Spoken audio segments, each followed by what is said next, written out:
प्रेम से बोलिए श्रीमद् भागवत महापुराण की जय। श्री सुखदेव महाराज की जय। आज सुनिए भागवत कथा में आगे का वृतांत। इससे पहले का अध्याय सुनने के लिए वीडियो को लाइक और कमेंट्स करने के लिए आप सभी का बहुत बहुत धन्यवाद। श्री सुखदेव जी कहते हैं, प्रिय परीक्षित, भगवान श्री कृष्ण तो सबके मन की बात जानते हैं। वे ब्राह्मणों के परम भक्त, उनके क्लेशों के नाशक और संतों के एकमात्र आश्रय हैं। वे पूर्वोक्त प्रकार से उन ब्राह्मण देवता के साथ बहुत देर तक बातचीत करते रहे। अब वे अपने प्यारे सखा उन ब्राह्मण से थोड़ा मुस्कुराकर विनोद करते हुए बोले। उस समय भगवान श्री कृष्ण उन ब्राह्मण देवता की ओर प्रेम भरी दृष्टि से देख रहे थे। भगवान ने कहा, ब्राह्मण, आप अपने घर से मेरे लिए क्या उपहार लाए हैं? मेरे प्रेमी भक्त जब प्रेम से थोड़ी सी वस्तु भी मुझे अर्पण करते हैं तो वो मेरे लिए बहुत हो जाती हैं, परंतु मेरे अभक्त यदि बहुत सी सामग्री भी मुझे भेंट करते हैं तो उससे मैं संतुष्ट नहीं हुआ करता। जो पुरुष प्रेम भक्ति से फल फूल अथवा पत्ता पानी में से कोई भी वस्तु मुझे समर्पित करता है तो मैं उस शुद्ध चित्त भक्त का वह प्रेमोपहार केवल स्वीकार ही नहीं करता बल्कि तुरंत भोग लगा लेता हूँ। परीक्षित, भगवान श्री कृष्ण के ऐसा कहने पर भी उन ब्राह्मण देवता ने लज्जावश उन लक्ष्मीपति को वो 4 मुट्ठी चिवड़े नहीं दिए। उन्होंने संकोच से अपना मुंह नीचे कर लिया था। परीक्षित, भगवान श्री कृष्ण समस्त प्राणियों के हृदय का एक एक संकल्प और उनका अभाव भी जानते हैं। उन्होंने ब्राह्मण के आने का कारण, उनके हृदय की बात जान ली। अब वे विचार करने लगे कि एक तो ये मेरा प्यारा सखा है, दूसरे इसने पहले कभी लक्ष्मी की कामना से मेरा भजन नहीं किया है और इस समय ये अपनी पतिव्रता पत्नी को प्रसन्न करने के लिए उसी के आग्रह से यहाँ आया है। अब मैं इसे ऐसी संपत्ति दूंगा जो देवताओं के लिए भी अत्यंत दुर्लभ होगी। भगवान श्री कृष्ण ऐसा विचार करके उनके वस्त्र में से चिथड़े की एक पोटली में बंधा हुआ चिवड़ा ये क्या है ऐसा कहकर स्वयं ही छीन लेते हैं और बड़े आदर से फिर कहने लगे कि प्यारे मित्र, ये तो तुम मेरे लिए अत्यंत प्रिय भेंट लेकर आए हो। ये चिवड़े न केवल मुझे बल्कि सारे संसार को तृप्त करने के लिए पर्याप्त हैं। ऐसा कहकर वो उसमें से एक मुट्ठी चिवड़ा खा गए और जैसे ही उन्होंने दूसरी मुट्ठी भरी, तुरंत ही रुक्मणी जी के रूप में स्वयं भगवती लक्ष्मी जी ने भगवान श्री कृष्ण का हाथ पकड़ लिया, क्योंकि वे तो एकमात्र भगवान के परायण हैं, उन्हें छोड़कर और कहीं जा ही नहीं सकती। रुक्मणी जी कहने लगी, विश्वात्मन, बस बस, मनुष्य को इस लोक में तथा मरने के बाद परलोक में भी समस्त संपत्तियों की समृद्धि प्राप्त करने के लिए ये एक मुट्ठी चिवड़ा ही बहुत है, क्योंकि आपके लिए इतना ही प्रसन्नता का कारण बन जाता है। परीक्षित, ब्राह्मण देवता अर्थात सुदामा जी उस रात को भगवान श्री कृष्ण के महल में ही रहे। उन्होंने बड़े आराम से वहां खाया पिया और ऐसा अनुभव किया मानो मैं वैकुंठ में ही पहुंच गया हूं। परीक्षित, श्री कृष्ण से ब्राह्मण को प्रत्यक्ष रूप में यानी कि तुरंत तो कुछ भी नहीं मिला, फिर भी उन्होंने उनसे कुछ नहीं मांगा। वे अपने चित्त की करतूत पर कुछ लज्जित से होकर भगवान के दर्शन जनित आनंद में डूबते उतराते अपने घर की ओर चल पड़े। मन ही मन सोचने लगे कि अहो, कितने आनंद और आश्चर्य की बात है। ब्राह्मणों को अपना इष्ट देव मानने वाले भगवान की ब्राह्मण भक्ति आज मैंने अपनी आंखों देख ली। धन्य हैं जिनके वक्ष स्थल पर स्वयं लक्ष्मी जी सदा विराजमान रहती हैं। उन्होंने मुझ अत्यंत दरिद्र को अपने हृदय से लगा लिया। कहाँ तो मैं अत्यंत पापी और दरिद्र और कहाँ लक्ष्मी के एकमात्र आश्रय भगवान श्री कृष्ण, परंतु उन्होंने ये ब्राह्मण है ऐसा समझकर मुझे अपनी भुजाओं में भरकर हृदय से लगा लिया। इतना ही नहीं, उन्होंने मुझे अपने उस पलंग पर भी सुलाया जिस पर उनकी प्राण प्रिया रुक्मणी जी शयन करती हैं, मानो मैं उनका सगा भाई हूँ। कहाँ तक कहूँ, मैं थका हुआ था, इसलिए स्वयं उनकी पटरानी रुक्मणी जी ने अपने हाथों चवर डुलाकर मेरी सेवा भी की।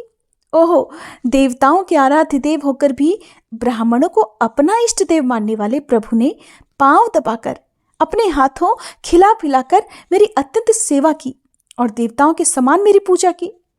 स्वर्ग, मोक्ष, पृथ्वी और रसातल की संपत्ति तथा समस्त योग सिद्धियों की प्राप्ति का मूल उनके चरणों की पूजा ही है। फिर भी परम दयालु श्री कृष्ण ने ये सोचकर मुझे थोड़ा सा भी धन नहीं दिया कि कहीं ये दरिद्र धन पाकर बिल्कुल मतवाला ना हो जाए और मुझे भूल ना बैठे। इस प्रकार मन ही मन विचार करते करते ब्राह्मण देवता अपने घर के पास पहुंच गए। वे वहां जाकर क्या देखते हैं कि सबका सब स्थान सूर्य, अग्नि और चंद्रमा के समान तेजस्वी रत्न निर्मित महलों से घिरा हुआ है। ठौर ठौर चित्र विचित्र उपवन और उद्यान बने हुए हैं और उनमें झुंड के झुंड रंग बिरंगे पक्षी कलरव कर रहे हैं। सरोवरों में कुमुदनी तथा श्वेत, नील और सौगंधिक तरह तरह के कमल खिले हुए हैं। सुंदर सुंदर स्त्री पुरुष बन ठनकर इधर उधर घूम रहे हैं। उस स्थान को देखकर अब ब्राह्मण देवता सोचने लगे, मैं ये सब क्या देख रहा हूं? ये किसकी जगह है? और अगर ये वही जगह है जहां मैं रहता था तो फिर ये ऐसा कैसे हो गया? इस प्रकार वे सोच ही रहे थे कि देवताओं के समान सुंदर सुंदर स्त्री पुरुष गाजे बाजे के साथ मंगल गीत गाते हुए उस महाभाग्यवान ब्राह्मण की अगवानी करने के लिए आगे आए। पतिदेव का शुभागमन सुनकर ब्राह्मणी को बड़ा आनंद हुआ और वो हड़बड़ाकर जल्दी जल्दी घर से निकल आई। वो ऐसी लगती थी मानो मूर्तिमती लक्ष्मी जी ही कमल वन से पधारी हो। पतिदेव को देखते ही पतिव्रता पत्नी के नेत्रों में प्रेम और उत्कंठा के आवेग से आंसू छलक आए। उसने अपने नेत्र बंद कर लिए। ब्राह्मणी ने बड़े प्रेम भाव से उन्हें नमस्कार किया और मन ही मन आलिंगन भी। प्रिय परीक्षित, ब्राह्मण पत्नी सोने का हार पहने हुए दासियों के बीच में विमान स्थित देवांगना के समान अत्यंत शोभायमान लग रही थी। उसे इस रूप में देखकर वे आश्चर्यचकित हो गए। उन्होंने अपनी पत्नी के साथ बड़े प्रेम से अपने महल में प्रवेश किया। उनका महल क्या था, मानो देवराज इंद्र का निवास स्थान हो। उसमें मड़ियों के सैकड़ों खंभे खड़े हुए थे। हाथी के दांत के बने हुए सोने के पात से मढ़े हुए पलंग पर दूध के फेन की तरह श्वेत और कोमल बिछौने बिछ रहे थे। बहुत से चंवर वहां रखे हुए थे जिनमें सोने की डंडियां लगी हुई थी। सोने के सिंहासन शोभायमान हो रहे थे जिन पर बड़ी बड़ी कोमल कोमल गद्दियां लगी हुई थी। ऐसे चंदोवे भी झिलमिला रहे थे जिनमें मोतियों की लड़ियां लटक रही हो। इस प्रकार समस्त संपत्तियों की समृद्धि देखकर और उसका कोई प्रत्यक्ष कारण ना पाकर कि ये कहाँ से आया है, बड़ी गंभीरता से ब्राह्मण देवता विचार करने लगे कि मेरे पास इतनी संपत्ति कहाँ से आ गई। अब वे मन ही मन कहने लगे कि मैं जन्म से ही भाग्यहीन और दरिद्र हूं, फिर मेरी इस संपत्ति समृद्धि का क्या कारण है? अवश्य ही परम ऐश्वर्यशाली यदुवंशी शिरोमणि भगवान श्री कृष्ण के कृपा कटाक्ष के अलावा और कोई कारण नहीं हो सकता। ये सब कुछ उनकी करुणा की ही देन है। स्वयं भगवान श्री कृष्ण पूर्ण काम और लक्ष्मीपति होने के कारण अत्यंत भोग सामग्रियों से युक्त हैं। इसलिए वे याचक भक्त को उसके मन का भाव जानकर बहुत कुछ दे देते हैं, परंतु उसे समझते हैं बहुत थोड़ा, इसलिए सामने कुछ नहीं कहते। मेरे यदुवंश शिरोमणि सखा श्याम सुंदर सचमुच उस मेघों से भी बढ़कर उदार हैं जो समुद्र को भर देने की शक्ति रखने पर भी किसान के सामने न बरसकर उसके सो जाने पर रात में बरसता है और बहुत बरसने पर भी थोड़ा ही समझता है। मेरे प्यारे सखा श्री कृष्ण देते हैं बहुत पर उसे मानते हैं बहुत थोड़ा, और उनका प्रेमी भक्त अगर उनके लिए कुछ भी कर दे तो वे उसको बहुत मान लेते हैं। देखो तो सही, मैंने तो उन्हें केवल एक मुट्ठी चिवड़ा भेंट किया था, पर उदार शिरोमणि श्री कृष्ण ने उसे कितने प्रेम से स्वीकार किया। मुझे जन्म जन्म उन्हीं का प्रेम, उन्हीं की हितैषिता, उन्हीं की मित्रता और उन्हीं की सेवा प्राप्त हो। मुझे संपत्ति की आवश्यकता नहीं, सदा सर्वदा उन्हीं गुणों के एकमात्र निवास स्थान महानुभाव भगवान श्री कृष्ण के चरणों में मेरा अनुराग बढ़ता जाए और उन्हीं के प्रेमी भक्तों का सत्संग प्राप्त हो।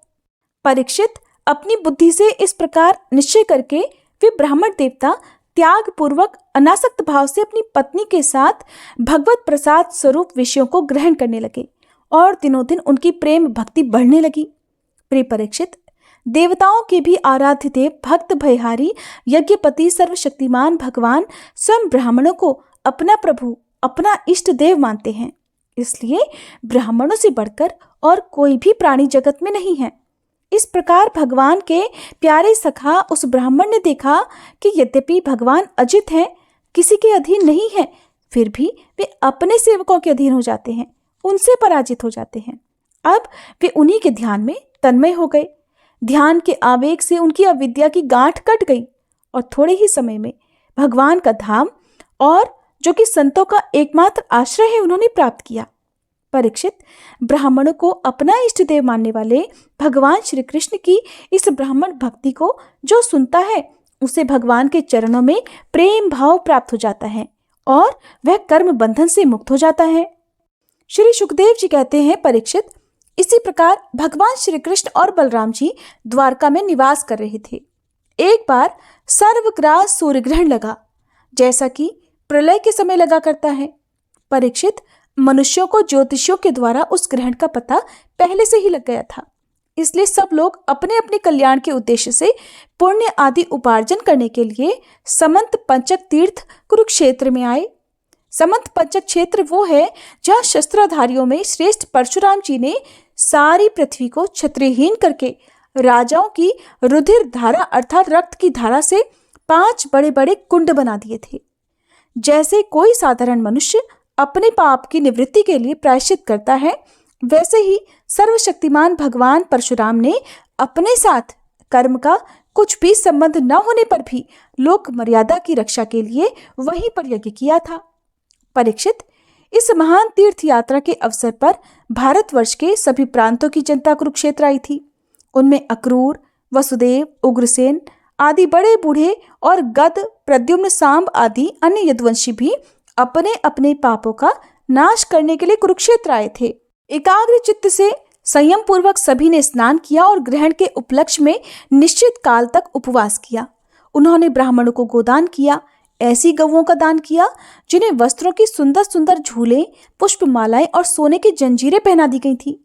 इसके बाद ग्रहण का मोक्ष हो जाने पर परशुराम जी के बनाए हुए कुंडों में यदुवंशियों ने विधि पूर्वक स्नान किया और सत्पात्र ब्राह्मणों को सुंदर सुंदर पकवानों का भोजन कराया। उन्होंने अपने मन में ये संकल्प किया था कि भगवान श्री कृष्ण के चरणों में हमारी प्रेम भक्ति बनी रहे। भगवान श्री कृष्ण ही अपना आदर्श और इष्ट देव मानने वाले यदुवंशियों ने ब्राह्मणों से अनुमति लेकर तब स्वयं भोजन किया और फिर घनी और ठंडी छाया वाले वृक्षों के नीचे अपनी अपनी इच्छा के अनुसार डेरा डालकर ठहर गए। परीक्षित, विश्राम कर लेने के बाद यदुवंशियों ने अपने सुहृद और संबंधी राजाओं से मिलना भेंटना शुरू कर दिया। वहां पर मत्स्य, उशीनगर, कोसल, विदर्भ, कुरु, संजय, काम्बोज, कैकय और बहुत सारे देशों के और अपने पक्ष के तथा शत्रु पक्ष के सैकड़ों नरपति आए हुए थे। परीक्षित, इसके अलावा यदुवंशियों के परम हितैषी बंधु नंद आदि गोप तथा भगवान के दर्शन के लिए बहुत लंबे समय से उत्कंठित गोपियां भी वहां आई हुई थी। यादवों ने इन सब को देखा। परीक्षित, एक दूसरे के दर्शन, मिलन और वार्तालाप से सभी को बड़ा आनंद हुआ। सभी के हृदय कमल और मुख कमल खिल उठे। सब एक दूसरे को भुजाओं में भरकर हृदय से लगाते। उनके नेत्रों से आंसुओं की झड़ी लग जाती, रोम रोम खिल उठता, प्रेम के आवेग से बोली बंद हो जाती और सब के सब आनंद समुद्र में डूबने उतराने लगते। पुरुषों की तरह स्त्रियां भी एक दूसरे को देखकर प्रेम और आनंद से भर गईं। सभी ने एक दूसरे का स्वागत सत्कार किया, कुशल मंगल आदि पूछकर फिर श्री कृष्ण की मधुर लीलाएं वे आपस में कहने सुनने लगे। परीक्षित, कुंती, वसुदेव आदि अपने भाइयों, बहनों, उनके पुत्रों, माता पिता, भाभियों और भगवान श्री कृष्ण को देखकर तथा उनसे बातचीत करके अपना सारा दुख भूल गई। कुंती ने वसुदेव जी से कहा, भैया, मैं सचमुच बड़ी अभागिन हूँ। मेरी एक भी साध पूरी नहीं हुई। आप जैसे साधु स्वभाव सज्जन भाई आपत्ति के समय मेरी सुधि भी ना ले, इससे बढ़कर दुख की बात भला क्या होगी। भैया, विधाता जिसके बाएं हो जाता है उसे स्वजन संबंधी पुत्र और माता पिता भी भूल जाते हैं। इसमें आप लोगों का कोई दोष नहीं। वसुदेव जी ने कहा, बहन, उल्हाना मत दो, हमसे बिलक न मानो। सभी मनुष्य दैव के खिलौने हैं। ये संपूर्ण लोक ईश्वर के वश में रहकर ही कर्म करता है और उसका फल भोगा करता है। बहन, कंस से सताए जाकर हम लोग इधर उधर अनेकों दिशाओं में भागे हुए थे। अभी बस कुछ ही दिन हुए, ईश्वर कृपा से हम सब पुनः अपना स्थान प्राप्त कर सके हैं। श्री सुखदेव जी कहते हैं, परीक्षित, वहां जितने भी नरपति आए थे, वसुदेव, उग्रसेन आदि यदुवंशियों ने उनका खूब सम्मान सत्कार किया। वे सब भगवान श्री कृष्ण का दर्शन पाकर परमानंद और शांति का अनुभव करने लगे। परीक्षित, भीष्म पितामह, द्रोणाचार्य, धृतराष्ट्र, दुर्योधन आदि पुत्रों के साथ गांधारी, संजय, विदुर, कृपाचार्य, काशी नरेश, मद्र नरेश, कैकय नरेश, युधामन्यु, सुशर्मा अपने पुत्रों के साथ बाहिक और दूसरे भी युधिष्ठिर के अनुयायी नृपति भगवान श्री कृष्ण का परम सुंदर श्री निकेतन विग्रह और उनकी रानियों को देखकर अत्यंत विस्मित हो गए। अब वे बलराम जी तथा भगवान श्री कृष्ण से भली भांति सम्मान प्राप्त करके बड़े आनंद से श्री कृष्ण के स्वजनों यदुवंशियों की प्रशंसा करने लगे। उन लोगों ने मुख्यतया उग्रसेन जी को संबोधित करके कहा, भोजराज उग्रसेन जी, सच पूछिए तो इस जगत के मनुष्यों में आप लोगों का जीवन ही सफल है। धन्य है, क्योंकि जिन श्री कृष्ण का दर्शन बड़े बड़े योगियों के लिए भी दुर्लभ है, उन्हीं को आप लोग नित्य निरंतर देखते रहते हैं। वेदों ने बड़े आदर के साथ भगवान श्री कृष्ण की कीर्ति का गान किया है। उनके चरण धोवन का जल, गंगा जल, उनकी वाणी, शास्त्र और उनकी कीर्ति इस जगत को अत्यंत पवित्र कर रही है। अभी हम लोगों के जीवन की ही बात है। समय के फेर से पृथ्वी का सारा सौभाग्य नष्ट हो चुका था, परंतु उनके चरण कमलों के स्पर्श से पृथ्वी में फिर समस्त शक्तियों का संचार हो गया है और अब वह फिर से हमारी समस्त अभिलाषाओं मनोरथों को पूर्ण करने लगी है। श्री सुखदेव जी कहते हैं, परीक्षित, जब नंद बाबा को ये बात मालूम हुई कि श्री कृष्ण आदि यदुवंशी कुरुक्षेत्र में आए हुए हैं, तब वे गोपों के साथ अपनी सारी सामग्री गाड़ियों पर लादकर अपने प्रिय पुत्र श्री कृष्ण बलराम आदि को देखने के लिए वहां आए। नंद आदि गोपों को देखकर वे सब के सब यदुवंशी आनंद से भर गए और इस प्रकार उठ खड़े हुए मानो मृत शरीर में प्राणों का संचार हो गया हो। वे लोग एक दूसरे से मिलने के लिए बहुत दिन से आतुर हो रहे थे, इसलिए एक दूसरे को बहुत देर तक अत्यंत गाढ़ भाव से आलिंगन करते रहे। वसुदेव जी ने अत्यंत प्रेम और आनंद से विवल होकर नंद जी को हृदय से लगा लिया। उन्हें एक एक करके सारी बातें याद हो आईं। कंस किस प्रकार उन्हें सताता था और किस प्रकार उन्होंने अपने पुत्र को गोकुल में ले जाकर नंद जी के घर रख दिया था। भगवान श्री कृष्ण और बलराम जी ने माता यशोदा और पिता नंद जी के हृदय से लगकर उनके चरणों में प्रणाम किया। परीक्षित, उस समय प्रेम के आवेग से दोनों भाइयों का गला रुंध गया। वे कुछ भी बोल नहीं सके। महाभागीवती यशोदा जी और नंद बाबा ने दोनों पुत्रों को अपनी गोद में बिठा लिया और भुजाओं से उनका गाढ़ आलिंगन किया। उनके हृदय में बहुत लंबे समय तक ना मिलने का जो दुख था, अब वो दूर हो गया। रोहिणी और देवकी जी ने व्रजेश्वरी यशोदा जी को अपनी अंकवार में भर लिया। यशोदा जी ने उन लोगों के साथ मित्रता का जो व्यवहार किया था, उसको याद करके उन दोनों का गला भराया। वे यशोदा जी से कहने लगी, यशोदा रानी, आपने और व्रजेश्वर नंद जी ने हम लोगों के साथ जो मित्रता का व्यवहार किया है, वो कभी मिटने वाला नहीं है। उसका बदला इंद्र का ऐश्वर्य पाकर भी हम किसी प्रकार नहीं चुका सकती। नंद रानी जी, भला ऐसा कौन कृतज्ञ है जो आपके उस उपकार को भूल सके? देवी, जिस समय बलराम और श्री कृष्ण ने अपने माँ बाप को देखा तक नहीं था और इनके पिता ने धरोहर के रूप में इन्हें आप दोनों के पास रख छोड़ा था, उस समय आपने इन दोनों की इस प्रकार रक्षा की जैसे पलकें पुतलियों की रक्षा करती हैं, और आप लोगों ने ही इन्हें खिलाया, पिलाया, दुलार किया और रिझाया। इनके मंगल के लिए अनेकों प्रकार के उत्सव किए। सच पूछिए तो इनके माँ बाप तो आप ही लोग हैं। आप लोगों की देखरेख में इन्हें किसी प्रकार की कोई आंच नहीं आई। जिस सर्वथा निर्भय रहे, ऐसा करना आप लोगों के अनुरूप ही था, क्योंकि सत्पुरुषों की दृष्टि में अपने पराये का भेदभाव नहीं रहता। नंद रानी जी, सचमुच आप लोग परम संत हैं। श्री सुखदेव जी कहते हैं, परीक्षित, मैं कह चुका हूं कि गोपियों के परम प्रियतम जीवन सर्वस्व श्री कृष्ण ही थे। जब उनके दर्शन के समय नेत्रों की पलकें गिर पड़ती, तब वे पलकों को बनाने वालों को ही कोसने लगती। उन्हीं प्रेम की मूर्ति गोपियों को आज बहुत दिनों के बाद भगवान श्री कृष्ण का दर्शन प्राप्त हुआ। उनके मन में इसके लिए कितनी लालसा थी, इसका अनुमान भी नहीं लगाया जा सकता। उन्होंने नेत्रों के रास्ते अपने प्रियतम श्री कृष्ण को हृदय में ले जाकर गाढ़ आलिंगन किया और मन ही मन आलिंगन करते करते तन्मय हो गई। परीक्षित, कहाँ तक कहूँ, वे उस भाव को प्राप्त हो गई जो नित्य निरंतर अभ्यास करने वाले योगियों के लिए भी अत्यंत दुर्लभ है। जब भगवान श्री कृष्ण ने देखा कि गोपियां मुझसे तादात्म्य को प्राप्त एक हो रही हैं, तब वे एकांत में उनके पास गए, उनको हृदय से लगाया, कुशल मंगल पूछा और हंसते हुए ऐसे बोले, सखियों, हम लोग अपने स्वजन संबंधियों का काम करने के लिए व्रत से बाहर चले आए और इस प्रकार तुम्हारी जैसी प्रेयसियों को छोड़कर हम शत्रुओं का विनाश करने में उलझ गए। बहुत दिन बीत गए, क्या कभी तुम लोग हमारा स्मरण भी करती हो? मेरी प्यारी गोपियों, कहीं तुम लोगों के मन में यह आशंका तो नहीं हो गई कि मैं अकृतज्ञ हूं और ऐसा समझकर तुम लोग हमसे बुरा तो नहीं मानने लगी हो? निस्संदेह भगवान ही प्राणियों के संयोग और वियोग के कारण है। जैसे वायु बादलों, तिनकों, रुई और धूल के कणों को एक दूसरे से मिला देती है और फिर स्वच्छंद रूप से उन्हें अलग अलग भी कर देती है, वैसे ही समस्त पदार्थों के निर्माता भगवान भी सबका संयोग वियोग अपनी इच्छा अनुसार ही करते रहते हैं।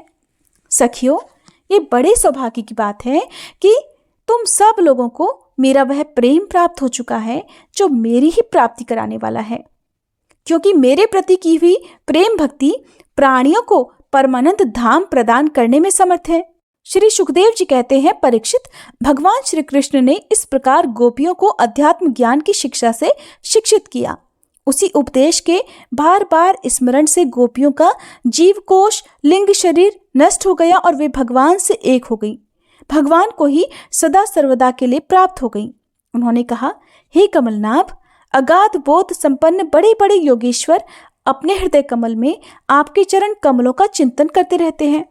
जो लोग संसार के कुएं में गिर रहे हैं, उन्हें उसमें से निकालने के लिए आपके चरण कमल ही एकमात्र अवलंबन है। प्रभु, आप ऐसी कृपा कीजिए कि आपका वह चरण कमल घर गृहस्थ के काम करते रहने पर भी सदा सर्वदा हमारे हृदय में विराजमान रहे और एक क्षण के लिए भी हम उसे ना भूलें।